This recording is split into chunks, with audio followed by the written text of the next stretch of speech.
Халкыбыздын 70%-дан көбүрөөгү айыл жергесинде мал чарба менен алектенет.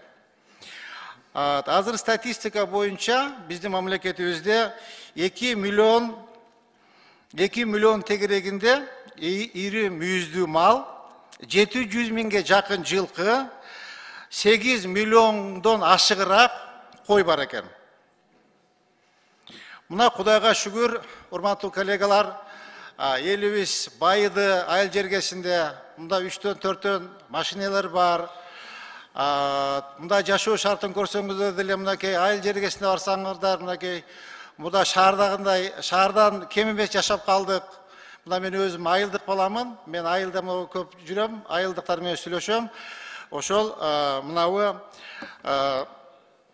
инфраструктурабы жашаган шарттары шаардыктардан кем эмес да. Мен айтайын дегеним, урматтуу коллегалар, ушул жылкыга, малга, ири мүйүздүү малга, анан койго салык киргизсек деген оюмду айткым келет да. Азыр орточо эсеп менен бир жылкынын баасы 70 миңден 100 миң сомго чейин. Bir iri müyüzdü malдын baası 60 miңден 70-80 miңге чейин.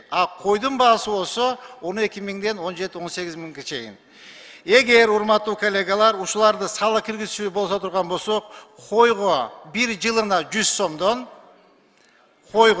bir koygo жылына 100 сомдон, iri müyüzdü malga жылына 250 сомдон, жылкыга деле 250 сомдон киргизчү болсок, bizde urmatуу kollegalar bir жылда ошол айыл өкмөтүбүздүн бюджетине 1,5 миллиард сом каражат түшөт.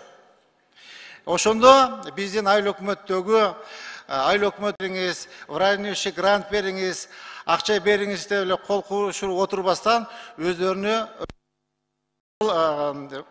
орто эсеп менен эгер ошол жер салыгын кайрадан карап чыгып, ушул мал жандыктарга салык киргизчү болсок, бизге жылына bir жылда 3 миллиард сомдун тегерегинде акча түшөт экен.